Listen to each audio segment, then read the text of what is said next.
Bien, entonces esto ya habíamos visto justamente en la última clase y habíamos hablado un poco del programa Landsat, ¿cierto? Y donde ustedes podían visualizar, en este caso, imágenes, bueno, podían visualizar productos y también así como imágenes satelitales, ¿cierto? Que era, en este caso, en el visor llamado Globis, ¿no? Que es de la NASA. Entonces ahí pueden encontrar un montón de imágenes que obviamente les puede servir bastante para diferentes aplicaciones que ustedes tengan. Ok, ya habíamos hablado de esto, pero ahora hablemos de otro programa espacial también interesante, un programa espacial llamado SPOP, ¿no? El programa SPOP, obviamente, viene su nombre por causa del francés, ¿no? Justamente ahí lo tienen, no se habla francés, así que no lo voy a, a pronunciar, ¿no? Pero significa satélite para observación de la Tierra, ¿no? Es un programa francés de satélites, en este caso de sensoramiento remoto, y uno de los primeros, el primero, digamos que fue lanzado más o menos el 22 de febrero de 1986. El segundo fue el 22 de enero de 1990 y el tercero fue lanzado el 26 de septiembre del 93. Sin embargo, el tercero se perdió justamente en el lanzamiento, ¿sí? En el año, bueno, en fecha 22 de marzo del 98, fue lanzado justamente por un vehículo lanzador llamado Ariadne, en este caso, un cohete, el Spock 4, que sin embargo, este tipo, digamos, de satélite, este nuevo satélite Spock 4, tiene muchas características de sus predecesores que eran del 1 al 3, en este caso, ¿no? Y representa pues un avance en diferentes sentidos. Entonces, el sistema de observación de la Tierra SPOC fue proyectado por la Agencia Espacial Francesa, ¿no? Y es operado obviamente por una subsidiaria llamada Spot Imaging, ¿no? Que justamente ellos son los encargados de distribuir y de supervisar, en este caso, este tipo de imágenes, ¿no? Entonces, de esa manera es como se tiene, en este caso, el programa SPOC, ¿no? Simplemente para que veamos un poquito lo que es SPOC, déjenme mostrarles aquí en el internet, ¿no? Aquí, SPOC, ¿no? Satélite ahí. Aquí ustedes lo pueden ver, aquí está más o menos el satélite SPOC, ¿no? Ustedes lo están viendo, hoy en día ya existe, por ejemplo, acá es la página oficial de la ESA, ¿no? Con relación al tema de satélites de observación de la Tierra, como es este programa denominado programa SPOC, ¿no? Bueno, actualmente obviamente se tiene el SPOC 6 y el SPOC 7, ¿sí? Que esos son los satélites actuales, ¿no? Que tenemos, ¿no? Operando, digamos, ¿no? Entonces, estos satélites, hay una constelación también, ¿no? El SPOC 4 y el SPOC 5, dice, ¿no? Ofrece obviamente resoluciones desde 2.5, 5, 10 y 20 metros de resolución. Entonces, el objetivo, por ejemplo, cuando obviamente ya estén, digamos, en este caso el SPOC 6 y el SPOC 7, es más que todo la idea es garantizar, en este caso, ¿no? Que estos satélites sigan generando, en este caso, imágenes, ¿no? Uno de sus, obviamente, el fabricante de este tipo de satélites es la empresa Astrio, ¿sí? Ese es uno de los fabricantes. Y más o menos, digamos, ellos tienen una revisita diaria, tienen esa capacidad, ya que es una constelación de dos satélites, entonces tienen esa capacidad de hacerlo de esa forma, ¿ya? Además, tienen la posibilidad de que, obviamente, ellos puedan programar, en este caso, mapeos, ¿no? Pueden revisar programaciones de mapeo, y bueno, tienen un tiempo de vida de 10 años útiles, digamos, de funcionamiento, ¿no? Y bueno, es así, este es más o menos lo que es el SPOP, ¿no? Aquí tenemos acá más o menos el SPOP 6 y 7 que ha sido lanzado, ambos, en septiembre, el 9 de septiembre de 2012. Fíjense, la masa al momento de haberlo lanzado, más o menos pesaba unos, bueno, tenía una masa de 720 kilogramos, ¿no? Que obviamente eso incluye 60 kilogramos para la carga útil y 80 kilogramos para lo que es el combustible y el oxidante, ¿no? La parte química que lleva para accionar sus motores. Su tamaño es más o menos aproximadamente de 1.5 metros por 1,75 por 2,7 metros, ¿no? Entonces es como un paralelepípedo en sí, en este caso esta constelación Spock 6 y Spock 7. Tiempo de vida es de 10 años y su resolución espacial en el pancromático pues está proyectado para 2 metros y en el multiespectral para 8 metros, ¿no? Eso es lo que tiene. Él ya no tiene, por ejemplo, como en el anterior, en el Spock 5, tenían un SWIR, de 20 metros, aquí ya no utilizan eso, ¿no? El SWAT-Witch, ¿no? Más o menos para los dos mapeadores es de 60 kilómetros, ¿no? Entonces, eso es lo que realiza, ¿no? Después, otra característica interesante, por ejemplo, es que él pues tiene una revisita de 1 a 5 días, ¿no? Dependiendo de la inclinación que tenga, ¿ok? Y la órbita se encuentra más o menos a 695 kilómetros, ¿no? Y está justamente relacionada, digamos, con los satélites Pleiades, ¿no? Aquí más o menos es lo que tiene. Este es un esquema de cómo funciona el sistema de cobertura, ¿no? Fíjense, esto es como va cubriendo, digamos. Esto es con esta parte, digamos, de los MGs. Aquí cómo hace, digamos, cuando lo tiene, ¿no? Entonces, esta es más o menos la arquitectura del satélite, ¿no? La arquitectura. Estos son obviamente los sensores de estrella, que es más que todo para su control de actitud, ¿no? Y acá obviamente tiene las baterías, la forma como es el despliegue de los SPOP, ¿no? En este caso. Y esta es más o menos la cronología, digamos, ¿no? El tiempo de línea de los satélites de este programa espacial SPOP. Entonces, más o menos en el espacio están así, ¿no? SPOP 6, SPOP 7 y las Pleiades que están en fase justamente con ellos, ¿no? De esa manera es que obviamente se pueden conseguir imágenes diarias, ¿no? Ok, entonces esa es más o menos la forma como obviamente trabaja en este caso los satélites SPOP. Bueno, ellos llevan también algunas instrumentaciones, ¿no? Estas instrumentaciones, por ejemplo, el sensor Naomi, ¿no? Que también es un sensor, en este caso de tipo óptico, ¿no? Este tiene una resolución de más o menos de 1.5 a 2 a 2,5 aproximadamente, ¿no? Y tiene un SWAT-Witch desde 10 kilómetros hasta 60 kilómetros, ¿no? Acá ustedes lo pueden ver justamente, ese es el sensor que tiene. No vamos a entrar a explicar muchos detalles, obviamente, solamente es para que lo conozcan, ¿no? Este es otro sensor, bueno, esta es la misma cámara Naomi, solamente que pertenece en este caso a los mapeadores Push Brown, ¿no? A ese tipo de mapeadores. Bueno, la óptica obviamente está hecha en base en este caso, es telescópica de la marca Corch, ¿no? Las bandas espectrales en el pancromático trabajan de 0,45 a 0,75 micrómetros y tiene 4 bandas multiespectrales, ¿no? En este caso tiene el azul, el verde, el rojo y el NIR, ¿no? ¿Ok? Y obviamente hay un parámetro llamado GSD, que es Ground Sample Distance, ¿no? Que obviamente tiene estas características técnicas, ¿ok? Como ya les dije, el SWAT-Witch varía de 10 kilómetros a 60 kilómetros, ¿no? Y él tiene una inclinación más o menos también bueno, la resolución, en este caso de tipo radiométrico, es de 12 bits. Aquí un poco más acerca de ese sensor, ¿no?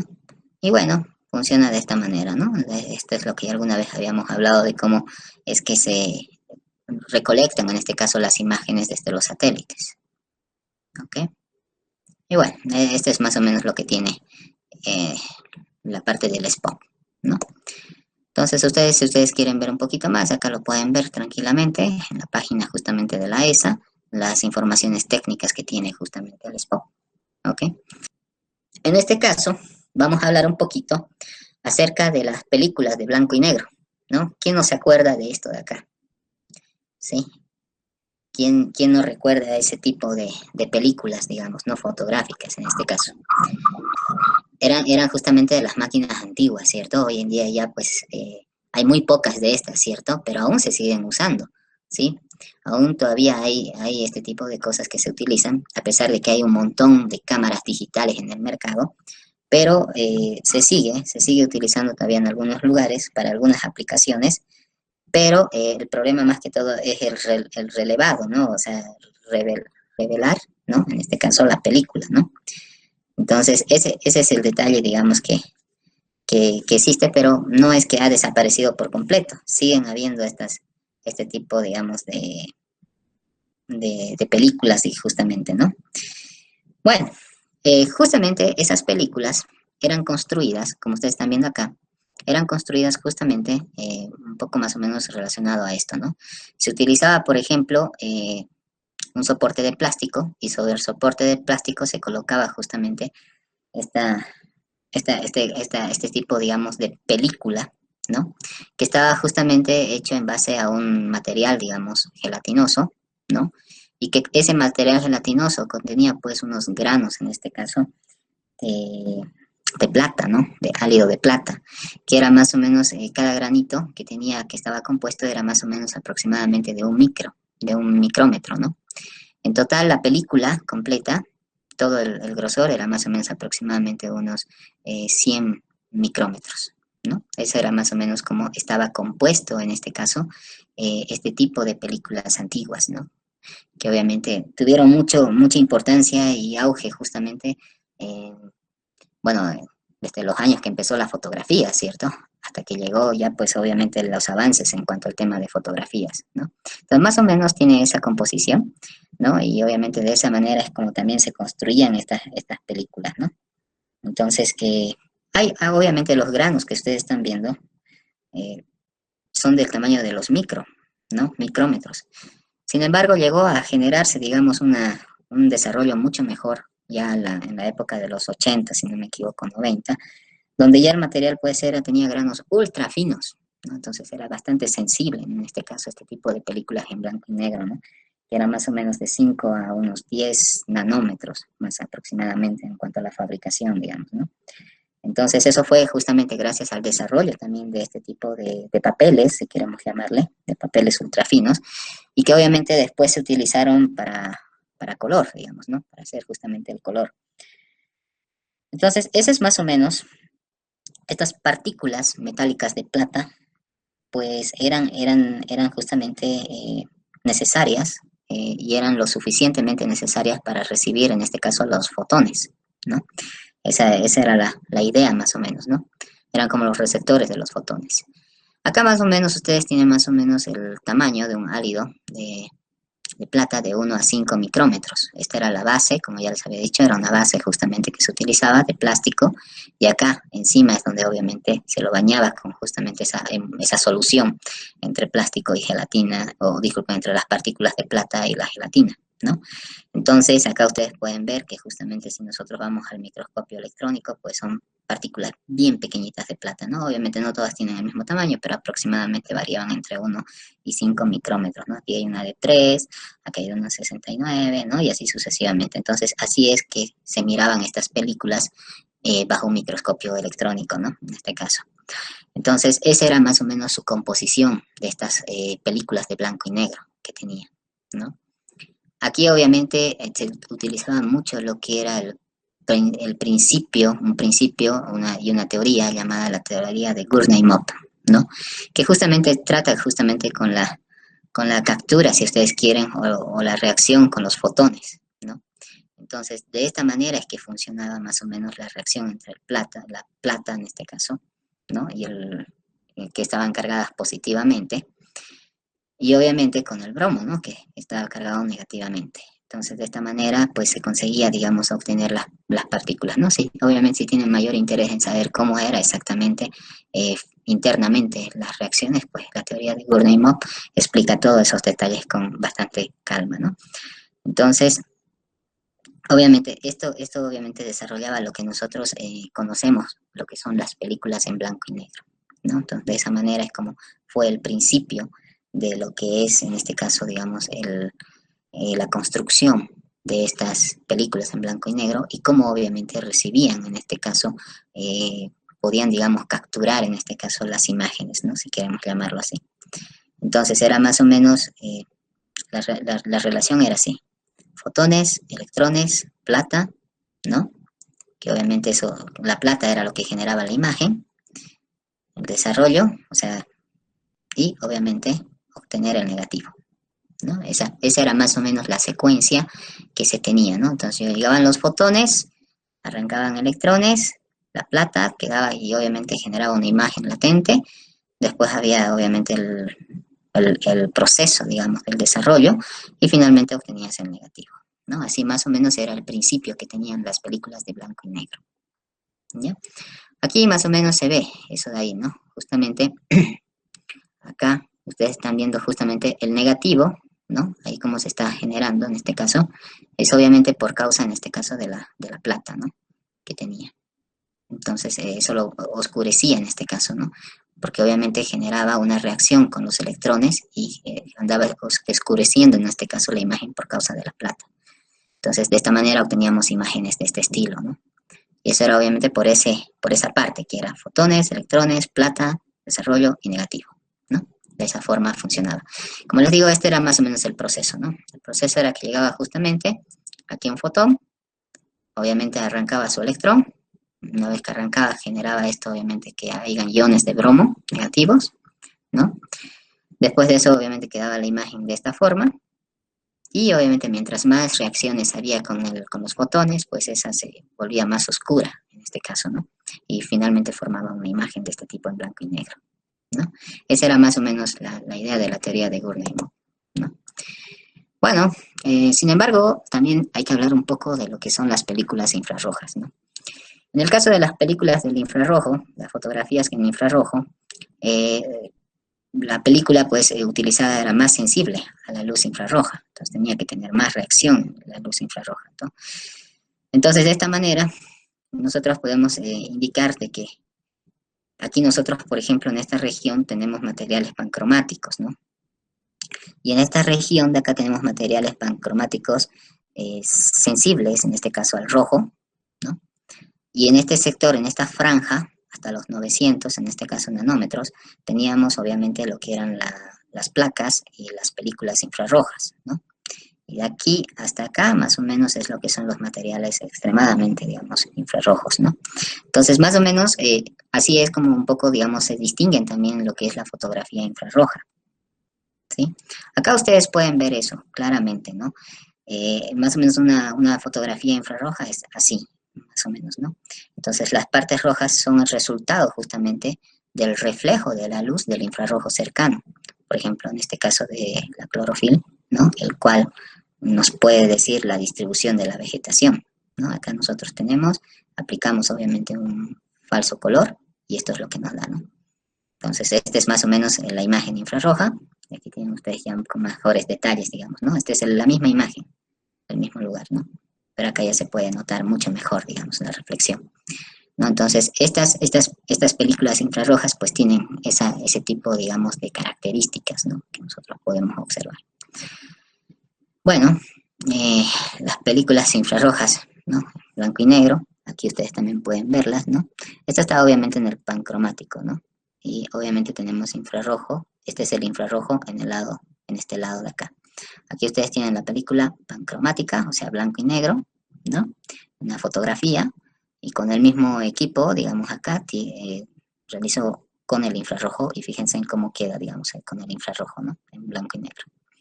¿Ok? Entonces, más o menos esa es la diferencia entre la una y la otra, ¿no? Ustedes pueden ver, por ejemplo, acá se nota más vivo, digamos, los colores de las plantas, y aquí un poco más blanquizcos, digamos, más opacos, digamos, en este caso, ¿no? Lo mismo, digamos, con algunas otras estructuras, más que todo se nota en la planta, si no me equivoco, sí, más que todo en las plantas se está notando, y también en el cielo, ¿no? Aquí, por ejemplo, el cielo está bastante claro, pero cuando obviamente saco con un infrarrojo, fíjense, el color ha cambiado bastante, ¿cierto? Entonces, esa es más o menos la diferencia, digamos, entre una película infrarroja, en este caso en blanco y negro, y obviamente una película pancromática, ¿ya? Entonces, de esa manera es como trabajan y funcionan justamente, en este caso, la diferencia entre lo uno y lo otro. Bueno, pero para entender esto un poco acerca de las películas, por ejemplo, las películas a colores, pues manejan el concepto justamente de usar el rojo, el verde y el azul, ¿cierto? Y la combinación de ellas obviamente nos trae otros colores, ¿cierto? Cuando se fusionan entre ellas nos traen color, por ejemplo, cuando mezclamos el verde con el rojo nos da el amarillo, ¿cierto? Cuando mezclamos los tres colores primarios, que en este caso son el verde, el rojo y el azul, pues al centro nos da el blanco, ¿no? Si mezclamos entre el rojo, disculpen, entre el azul y el verde, pues nos va a dar este color, ¿no? Que es el cian. Y obviamente entre ¿qué se puede decir? Bueno, acá hay un color, no se nota muy claramente, pero acá hay un color magenta, que es la combinación entre el rojo y el azul, ¿no? Eso. Entonces, nosotros tenemos que entender que también cada uno de los colores tiene como una firma espectral, ¿no? Entonces, acá, por ejemplo, están viendo ustedes, este es el rojo. Disculpen. Es el rojo, que más o menos su firma espectral del rojo es de esta forma, ¿no? Tiene un pico, obviamente, y ese pico es lo que a nosotros también nos interesa en cuanto a la longitud de onda, ¿no? Pero este es el intervalo, digamos, que trabaja el rojo, su firma espectral, el verde también, acá ustedes ven, que tiene una firma espectral, y el azul también, ¿no? Entonces, cada uno tiene un cono diferente, ¿cierto? Un punto máximo diferente en la longitud de onda. Eh, Obviamente, cuando nosotros miramos el ojo humano, observa todo esto, ¿no? En la luz solar, en la luz blanca.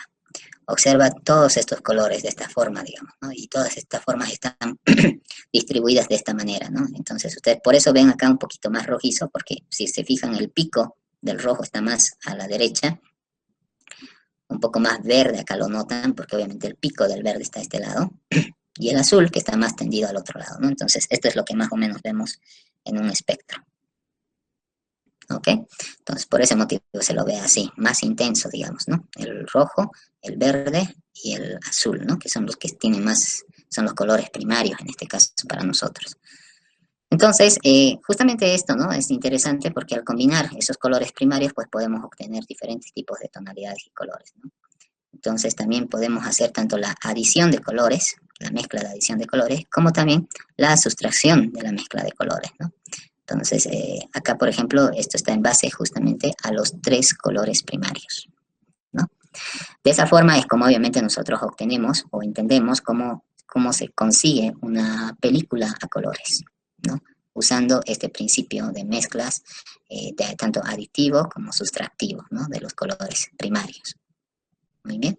Entonces, más o menos esa es para que ustedes entiendan un poco la parte, digamos, eh, física, si quieren llamarlo, de por qué, digamos, hay películas a colores, ¿no?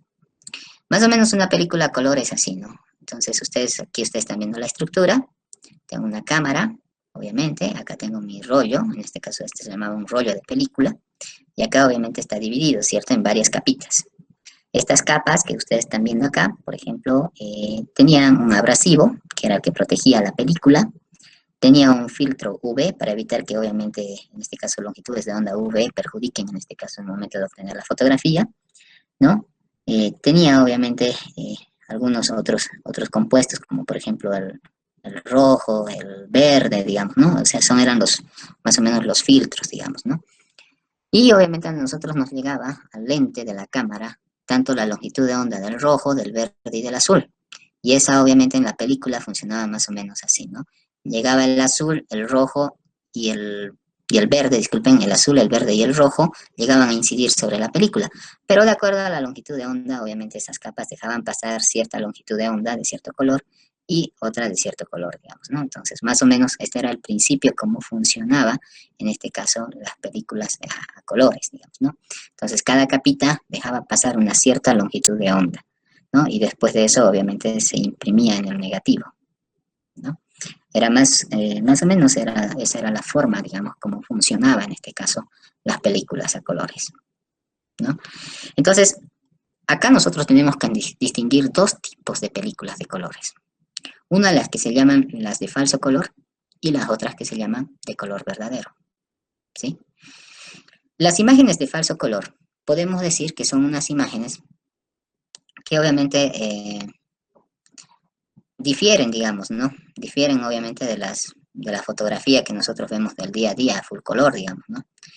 Son muy diferentes y ahorita las vamos a ver. Y las fotos, las imágenes de color verdadero, pues son unas imágenes que obviamente son idénticas a lo que nosotros miramos con nuestro ojo humano, ¿sí? Por ejemplo, si un árbol verde, pues va a tener una apariencia verde en la imagen, ¿sí? Una manzana roja, pues es roja, el cielo azul es azul y así sucesivamente. Entonces, esos son los verdaderos colores, los que yo veo a través de mi ojo, digamos, ¿no? Con mi ojo yo estoy percibiendo esos colores y a eso es lo que nosotros llamamos una imagen de color verdadero. En cambio, las imágenes de color falso pueden variar, ¿no? Son diferentes a las fotografías de color verdadero, digamos, que nosotros tenemos, ¿no? Acá, ustedes pueden ver justamente una película de infrarrojo de color falso, ¿sí? Acá tienen la imagen de color verdadero. Esto es lo que yo veo, lo que yo estoy observando con mi vista, ¿sí? Lo que yo percibo directamente con mi sensor, que es el ojo humano. Pero cuando yo trabajo con imágenes de falso color, pues aparece esto, la misma imagen, pero fíjense en cómo ha cambiado las tonalidades. Y esto obviamente es útil para ciertas aplicaciones, si yo quiero detectar ciertas cosas, ¿no? Entonces viene a ser muy útil para hacer algunos análisis, digamos, ¿no? Por ejemplo, generalmente los árboles se vuelven rojos, ¿no? Todo lo que es vegetación es en color rojo. Entonces ahí es donde uno puede detectar mucho mejor, a ver, todo este sector es vegetación, ¿no? Realmente todo este sector es vegetación. Todo lo que está con rojo o es un bosque o es yo qué sé, digamos, hectáreas de pastizales, ¿no? Entonces yo puedo detectar todo lo verde con el color rojo, ¿no? Lo que yo veo en verde en una imagen de color verdadero. Entonces esto ayuda mucho a detectar la vegetación, ¿no? Entonces esa es una de las aplicaciones, por ejemplo, que tienen las películas, en este caso de falso color, ¿no? Y que obviamente se van a encontrar muchas de estas imágenes. Incluso cuando utilicen software para procesamiento de imágenes, a veces van a necesitar justamente, en este caso, combinar las imágenes para encontrar, obviamente, el color falso, ¿sí?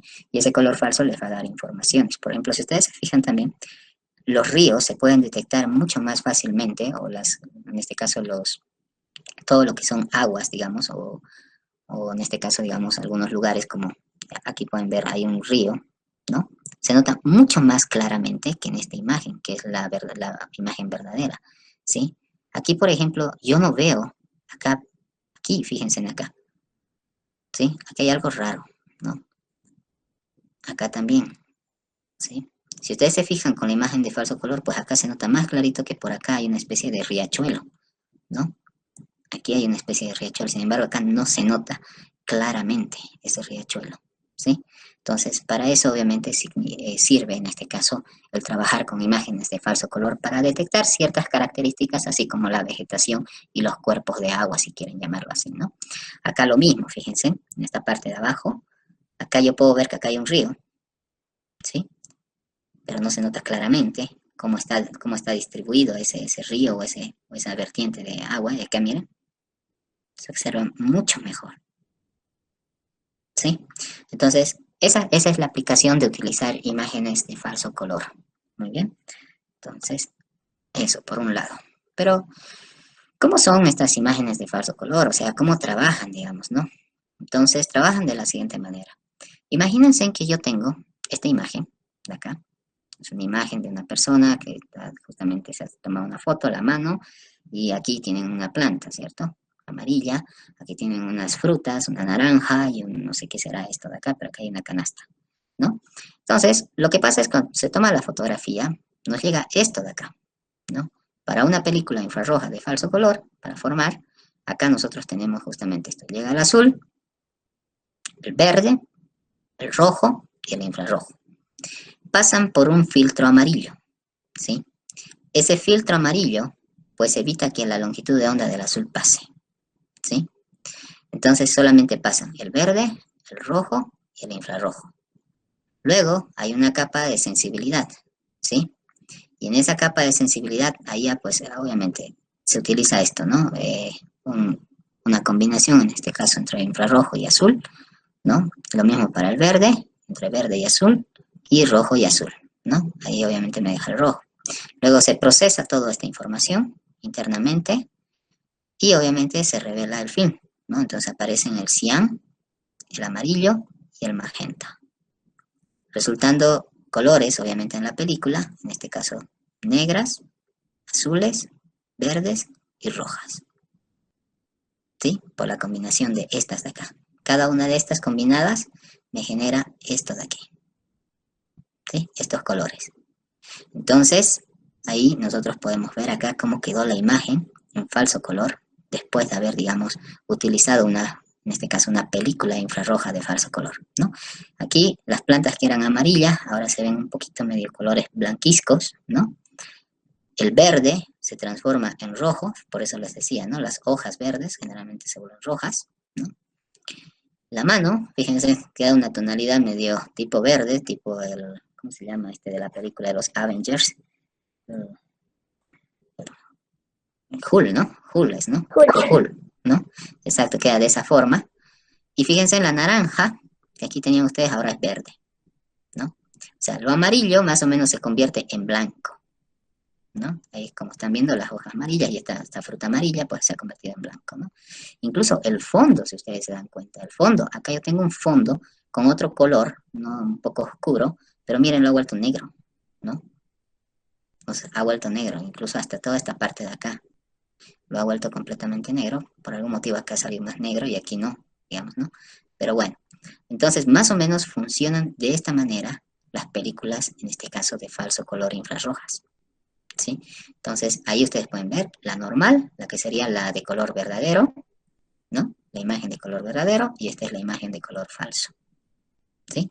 Entonces, de esa forma, por eso es que es muy interesante cuando aplicamos en remote sensing o en percepción remota, cuando estudiamos la vegetación. Cuando aplicamos falso color, pues nos aparecen rojas por causa de todo este proceso que se ha realizado, ¿no? Entonces, de esa manera es que funcionan en este caso las películas infrarrojas de falso color. Ya, lo que pasa es que es una combinación, ¿no? Como les había mencionado acá, es una combinación justamente de estos de acá, de estos últimos tres, digamos, del último procesado, digamos, de revelado de la película, ¿no? Aquí obviamente a mí me sale, después de hacer este anteproceso, si queremos llamarlo, después de la exposición del verde, ha salido justamente que en este filtro de verde y azul, pues es marcado, digamos, ¿no? Y obviamente acá me sale justamente el cian, ¿no? Aparece el cian, acá no hay nada, es blanco, un celeste más o menos, ¿no? Un celeste blanco y magenta, ¿no? Y la combinación de esos tres obviamente me genera el color azul, ¿sí? En este caso. Y acá obviamente también tiene que ver mucho con las combinaciones. Pero si usted se fija, claramente, esto de acá, digamos, al final, digamos, el por qué el color del verde, digamos, se vuelve en rojo, eh, debería ser azul, ¿no? Pero bueno, aparece de esta forma en las imágenes de falso color, a pesar de que acá nos está indicando justamente que esta combinación debería darme azul, digamos, que el verde debería convertirse en azul, ¿no? Pero bueno, no entiendo mucho de esta parte, digamos, de cómo se forman las capitas, pero bueno, eso es lo que más o menos se forman, digamos, o salen, digamos, ¿no? ¿Ok? Tal vez en un libro de fotografía, de teoría de la fotografía, ahí se puede encontrar mucho mejor la explicación del por qué aparece, digamos, las plantas de color verde en el falso color como rojo, exactamente, ¿no? ¿Ok? Gracias. De nada. Entonces, eso. Bien, ahora, una cosa muy importante para una película fotográfica es la performance, ¿no? Y la performance está basada en tres conceptos. Uno, la velocidad, el contraste y la resolución espacial, ¿sí? Si hablamos de velocidad, pues estamos hablando con relación al nivel de sensibilidad, ¿no? De la sensibilidad, en este caso, de la cámara fotográfica. Y para eso, obviamente, existen, en este caso, normas, justamente con relación a las películas fotográficas. Y esas normas, obviamente, o esos estándares, están justamente con relación a estas, ¿no? Son normas internacionales, la ASA, la ISO y la AFS. Entonces, cada una de estas normas obviamente tiene una determinada velocidad para la parte, digamos, de encontrar nivel de sensibilidad, ¿no? Y el contraste, que obviamente es el efecto del cambio en el tiempo de la exposición, ¿ya? Estos son algunos de los parámetros, digamos, importantes. Entonces, siempre cuando nosotros íbamos y comprábamos estas películas antiguas, nos decían, ¿no ves? Tengo tal película, pero es ISO, o es ASA, ¿no? Entonces, ahí dependía mucho de la sensibilidad que nosotros necesitábamos, ¿ok? Aquí más o menos para que ustedes vean un poquito en relación a lo que son estas normas ISO-ASA, ¿no? Por ejemplo, para una velocidad de 50 en la norma ISO-ASA, ustedes tenían justamente la sensibilidad, el contraste y el grano, digamos, ¿no? El grano de las partículas de plata que existían ahí en la película. Entonces, si era 50, era bajo, bajo, bajo, ¿sí? 100 tenía medio, medio, medio, digamos, y así sucesivamente, ¿no? La sensibilidad, el contraste y la gran mayoría. Lo mejor era 800, obviamente, pero estas películas eran mucho más caras, obviamente, ¿no? Acá, por ejemplo, también en la parte de velocidad nosotros podemos ver, por ejemplo, una película, en este caso, rápida, ¿no? Como es lo que genera una media y una baja, ¿no? Obviamente al tomar una fotografía muy rápidamente, pues genera estos granos que ustedes están viendo acá, ¿sí? Siempre y cuando la película no sea la adecuada, digamos, ¿no? Aquí, por ejemplo, un medio, acá se puede observar ya menos granos, pero aquí, para una película baja, en este caso, de exposición baja, pues me da este tipo de calidad, ¿no? Entonces, estos números bajos, que nosotros tenemos, obviamente generan películas, se puede decir, lentas, ¿no? De exposición lenta, lo cual significa que ellos necesitan más luz, ¿no? Y así como también un mayor tiempo de exposición, ¿sí? En cambio, estos números altos necesitan, obviamente, son más que todo útiles para tomar fotografías rápidas, ¿no? Necesitan menos luz, ¿ok? Y un tiempo de exposición corto, ¿ok? Entonces, de esa manera es como se distinguía en este caso las velocidades, por ejemplo, de las películas fotográficas, ¿no? Entonces, mientras más alto es el número o la velocidad, mientras más alta es, obviamente yo necesito menos luz y menos tiempo de exposición. Mientras más bajo es la velocidad, entonces yo necesito mucha más luz y obviamente una exposición más larga, ¿no? Esa es la relación que se tiene justamente para obtener fotografías de este estilo, digamos, o imágenes de este estilo, ¿ya? Ahora, eh, acá hay que tomar en cuenta también la resolución, ¿cierto? Una alta resolución espacial corresponde obviamente a una imagen con muchos detalles, ¿no? Con detalles bastante buenos, si queremos llamarlo, ¿no? Eh, Obviamente esos detalles, generalmente, típicamente la resolución espacial de estas películas eran medidas en ciclos o también lo que se conocía como pares de línea por milímetro. Esta era la nomenclatura LP sobre MM, ¿no? Entonces, líneas de pares por milímetros. Esa era la unidad, por ejemplo, para determinar la resolución espacial de una película fotográfica, ¿sí? Aún obviamente sigue siendo igual, ¿no? Entonces, estas eran para las cámaras normales que nosotros usamos, ¿no? Usábamos, en este caso, era justamente, esa era la nomenclatura. Líneas de pares por cada milímetro, ¿ya? Esa era la unidad para medir la resolución espacial. Y ya ahora con las cámaras digitales que nosotros tenemos, pues ahora se utiliza esta nueva, que dice LW sobre PH, ¿sí? Si uno quiere ver exactamente la resolución espacial de esa cámara digital, en su catálogo o en la hoja técnica que acompaña a la cámara digital, ustedes van a encontrar esto, ¿no? Anchos de línea por ancho de, en este caso, de fotografía, ¿no? O de imagen, digamos. ¿Ok? Entonces, eso es lo que ahora vale, digamos. ¿Ok? Para las cámaras digitales y para las cámaras antiguas era esto. Así más o menos como están viendo acá. Ustedes, la resolución espacial, por ejemplo, es la capacidad de un sistema de percepción remota, ¿ya? Para distinguir un objeto extenso desde algo puntual, ¿ya? Y acá ustedes pueden ver justamente, ¿no? Aquí nos decía líneas de pares por unidad de longitud, ¿no? Cuántas líneas de pares yo tenía en esa imagen. Y obviamente eso depende del tamaño del grano que tenía en este caso la película fotográfica y la intensidad, ¿no? Que podía generar. Y al mismo tiempo también dependía mucho de la velocidad con la cual se tomaba, la velocidad que tiene la película para, digamos, para ser expuesta, ¿no? Más tiempo o menos tiempo. Entonces, cada partecita, como ustedes están viendo, es como si fuera una antena, ¿ya? De un sensor de microondas. Aquí, cada partecita que ustedes están viendo acá, ¿sí? Más o menos tiene esa estructura, si queremos llamarlo así, ¿ok? Entonces, era así. Bueno, ahora, obviamente en la óptica de la fotografía se utiliza mucho el término de la escala, ¿sí? Para definir la escala, nosotros usamos justamente una relación matemática, trigonométrica, que obviamente se relaciona la escala con la letra S, ¿no? De esa manera es como se indica que la escala es un valor, digamos, denominativo S, el cual es igual a ¿qué? A una distancia focal, en este caso un punto F, y a la distancia con relación obviamente al terreno o la altura, con relación en este caso a los lentes ópticos, H en este caso, ¿sí?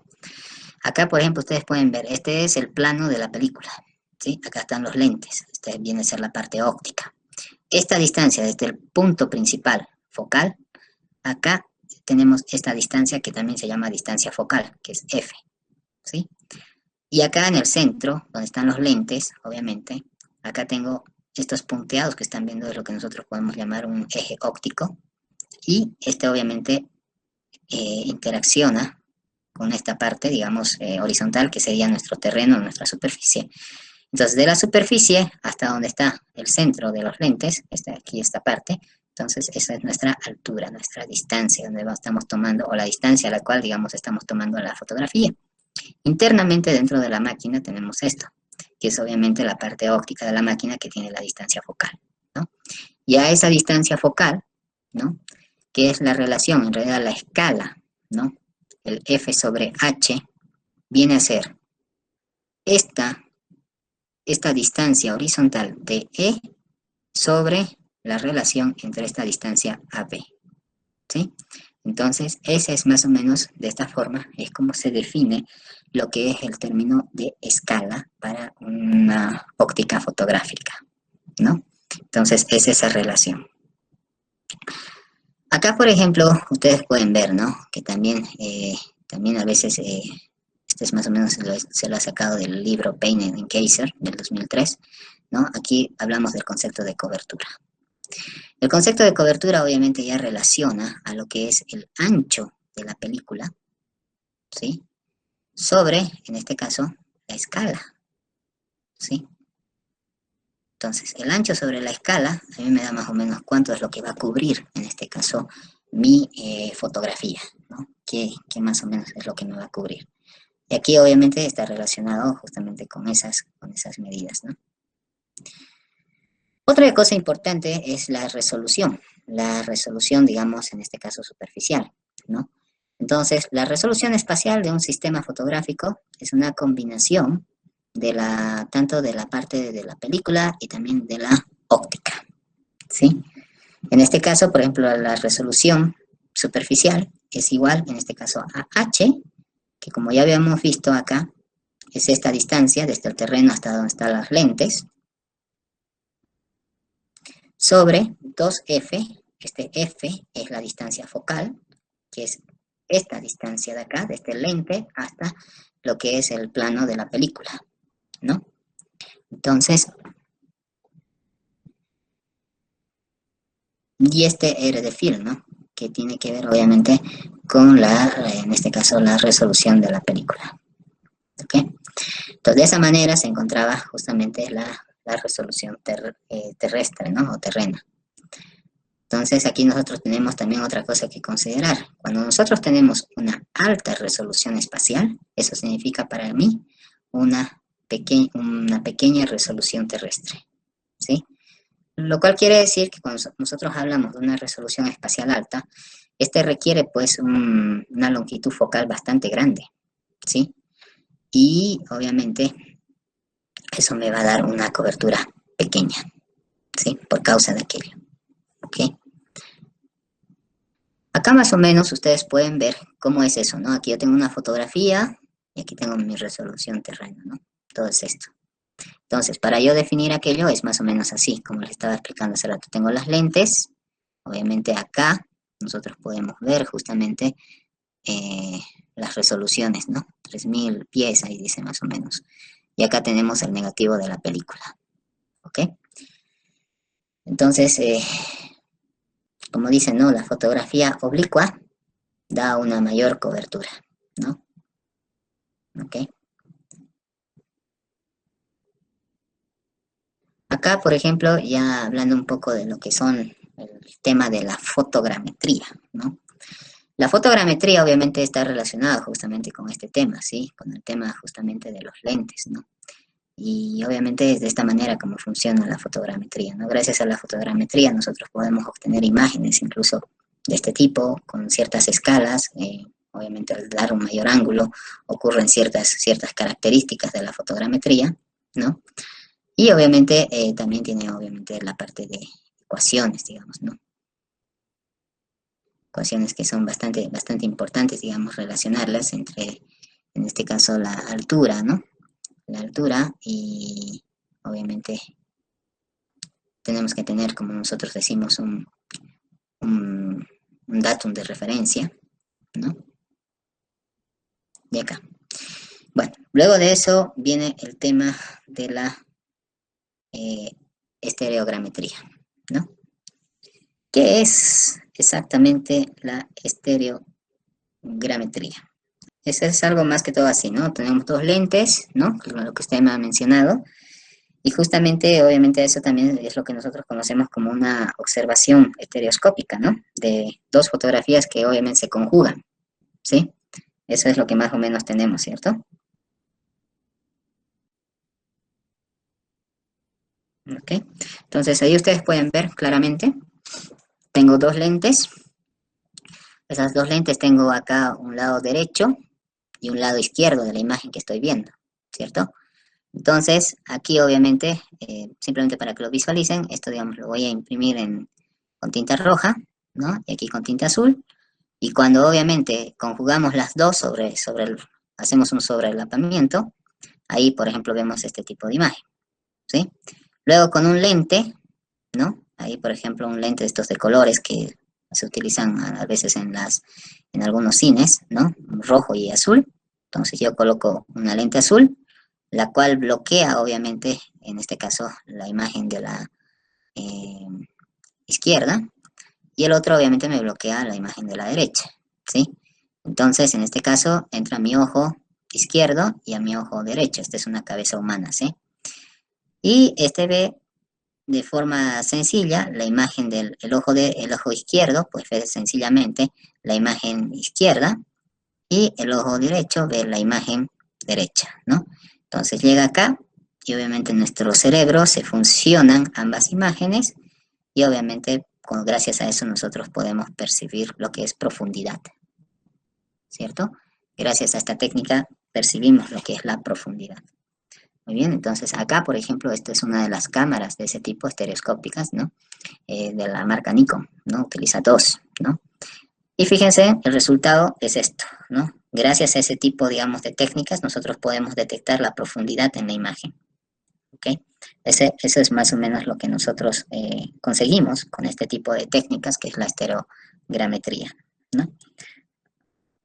¿Queda para todos claro lo que es esto? Entonces, podemos definir nosotros que la estereogrametría es una medida efectuada sobre los modelos obtenidos por la observación, en este caso estereoscópica, ya de fotografías conjugadas, ¿no? Y, y obviamente alcanzadas de diferentes objetivos, ¿no? Entonces, gracias a eso, nosotros obtenemos, obviamente en las imágenes, podemos ver estos relieves de profundidad, ¿ok? Gracias a ese tipo, digamos, de imágenes que tenemos. Bueno, en la estereogrametría funciona así, ¿no? Como tal lo hemos dicho, tenemos dos lentes, ¿no? Los cuales están a una altura h, ¿ok? Y obviamente visualizan desde este mismo punto a un mismo objeto, ¿no? De aquí se emite, digamos, a ambos lentes. Entonces, para determinar estos parámetros, en este caso, como es el h y también la profundidad, en este caso, pues están en función de estas ecuaciones, ¿no? Que tienen que ver obviamente con la distancia focal, tiene que ver con la distancia de separación, en este caso de B, ¿no? Que es B, le hemos llamado, y el x' menos el x2', digamos, que son las distancias horizontales, ¿no? Entonces, de esta forma nosotros determinamos la profundidad en este caso, ¿no? Entonces, esto es cuando nosotros tenemos este tipo de tratamientos con lo que es la estereogrametría, ¿no? Muy bien. Aquí, por ejemplo, podemos ver una forma de la fotografía aérea, en este caso con estereogrametría, ¿no? Y cómo funciona, ¿no? Justamente, ¿no? Cómo va, digamos, trabajando. Este es un avión, ¿no?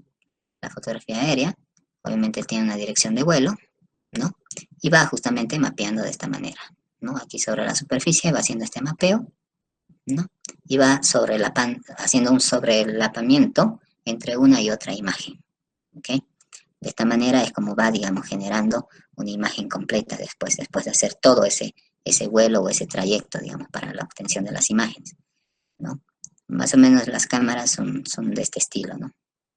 Algunas cámaras estereoscópicas que hay. Bueno, los estereoscopios también hay en laboratorio, así que seguramente van a escuchar esta palabra, ¿no? Son como dos binoculares que uno se coloca y mira un objeto, digamos, ¿no? En un tipo microscopio, si quieren llamarlo, pero se le llama estereoscopio, ¿no?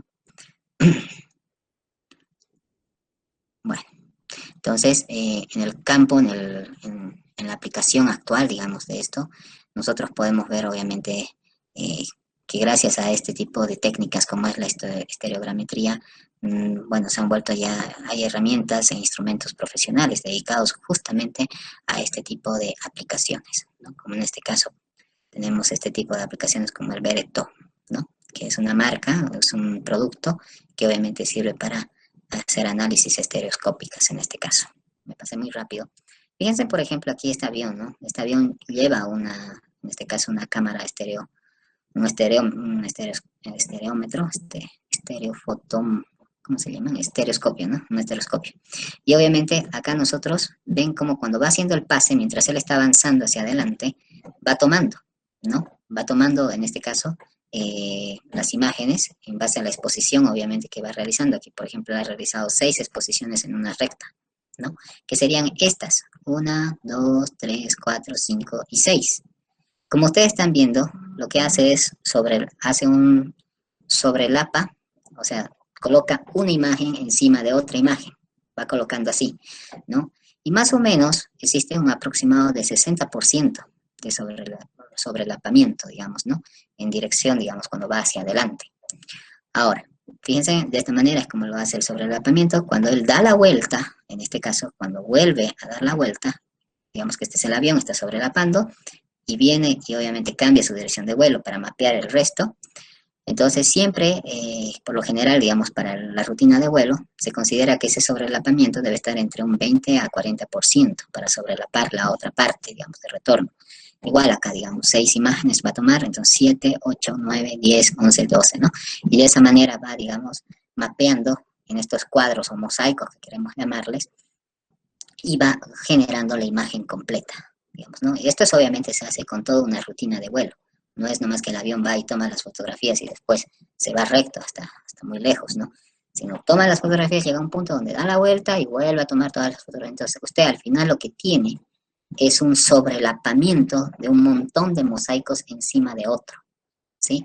Y ese sobrelapamiento de mosaicos al final es la imagen completa que usted tiene, ¿sí? De todo el proceso que se ha realizado. Muy bien.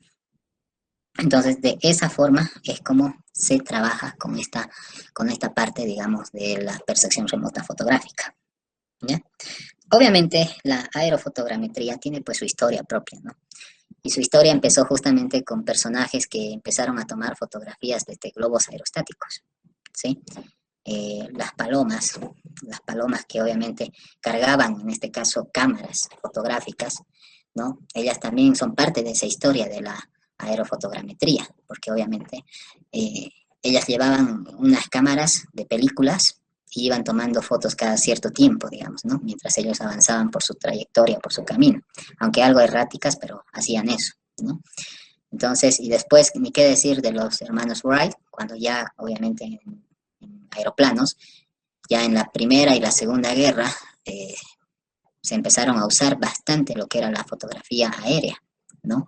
Y empezaban a tomar, en este caso, con cámaras de lugares estratégicos, iban tomando imágenes, ¿no? Y hasta incluso en la Segunda Guerra Mundial, si no me equivoco, tenían, pues, en este caso, personal, digamos, unos lugares dedicados solamente al estudio de las imágenes aéreas, ¿no? Entonces ahí con estereoscopios, hasta incluso con otro tipo de instrumentos ópticos, ellos observaban, digamos, ¿no? Observaban los detalles de esas imágenes que eran tomadas por estos aviones y hacían, obviamente, podían detectar ciertas cosas gracias a esas técnicas, digamos, de la fotografía que existía en esas épocas, ¿no? Entonces, y obviamente hoy en día ha evolucionado bastante eso, ¿no? Bastante ha evolucionado, incluso las películas mismas fotográficas ya no son las de hace años atrás, ¿no? Ya han cambiado, han mejorado, ya no hablan de micrómetros, sino hablan de nanómetros, ¿no? En cuanto toda la parte, digamos, de las partículas de plata, lo cual hace que obviamente tengan una mayor nitidez, ¿no? Y de esa forma es como pues ha ido evolucionando todo esto de la fotografía, ¿no? Ya en la siguiente clase vamos a hablar un poco más a fondo de lo que es la aerofotogrametría. Vamos a entrar un poquito más a detalles, digamos, en la parte matemática, si quieren llamarlo así, para que así también les quede claro cómo funciona todo esto de la aerofotogrametría, ¿no?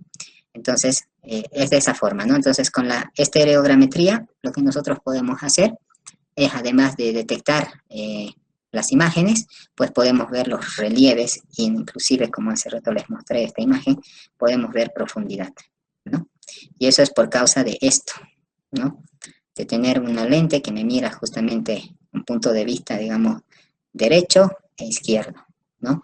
Y al final mi cerebro interpreta esto de acá, ¿no? Estos relieves que ustedes están viendo ahí. Entonces, de esa manera es como funciona en este caso la estereogrametría, ¿no?